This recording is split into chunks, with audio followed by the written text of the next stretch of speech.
that that first guy that came up to me, I ran into him in so there's a happy hour right after that first night. And I ran him into I'm like, so what do you do? He's like, oh, he's like, I have an agency in Michigan that, I got on about 5 years ago. It was 250 agents. And then I bought out the original owner because he's retiring. He's like, now we're at 1,200 agents. I'm like, well, that's cool. He's like, yeah, no problem. He's like, but are you kidding me? I'm like, me? No, I don't have Uh, 1,200.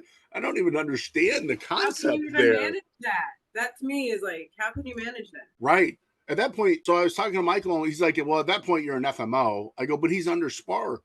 He's like, well, you can be under Spark and still be an FMO. It's just a lot of paperwork and it's a lot of compliance and a lot of, stuff. He's like, it's a lot. I'm like, that's crazy. He's like, yeah, it is crazy. He's like, there's a handful of those ones out there. I'm like, well, that's okay. The lady It we was, met last night, she was with Spark. Well, she was with Pellegrini, and oh, then yeah. she moved over to Spark, Oh, no. and she was under Spark directly. And I met her at Medicare Expo or a couple of different events, and so she's kind of loud, so I just know her. You know what I mean? Right. You don't forget that kind of person. But then she is literally in the middle of changing from Spark over to another company that is using Medicare Center again and all that. And I'm like, why would you walk Integrity. away from Spark? Like Yeah. I didn't get that piece. Well, And it's because she's not technical at all. And I noticed that when you talk to a lot of people that are in this yeah, industry, I mean, you're like, boss, I think it's very novel because a lot of these people are afraid to get on social media or don't know how to use it. And I think that's where we excel.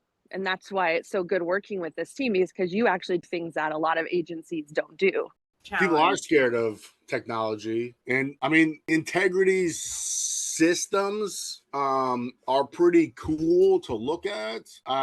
They've never taken me out of their system, so I can still log in somehow, which Yeah, is, same with me. right, which is kind of neat. But I can't do anything in there because I don't have any clients. But I mean, they have a lot going on, whereas Spark is all kind of condensed into one, and people see that as like, oh, there's not much there, and then they see this is like, oh my gosh, I want all of this, and they don't realize that it's all of this is kind of clunky, and then this is just kind of, Yeah, she said she has to try to learn Connecture or go to the carrier sites directly again.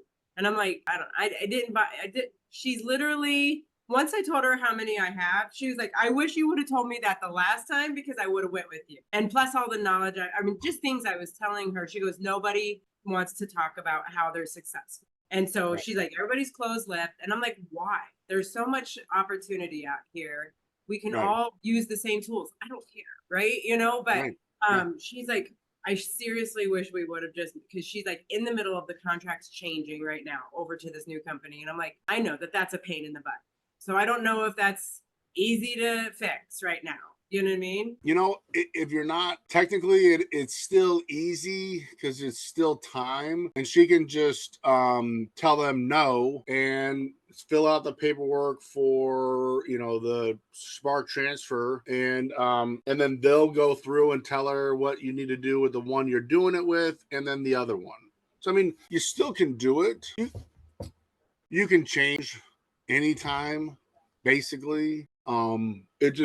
It just there's just a process. The clunky process a little It's a bit. clunky process. Then the other Um, lady, she's with TPA, which is, and that's a pretty big one too, right? yeah, And she yeah, said that during AEP, they asked her anybody if they wanted to go to Yuma and do something and a few other little events. And she had volunteered. She goes, yeah, absolutely. So she was signed up to do these.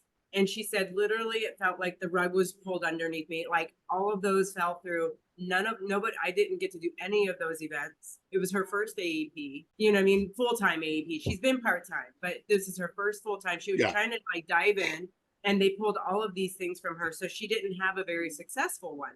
And so she's hearing what we're doing and all this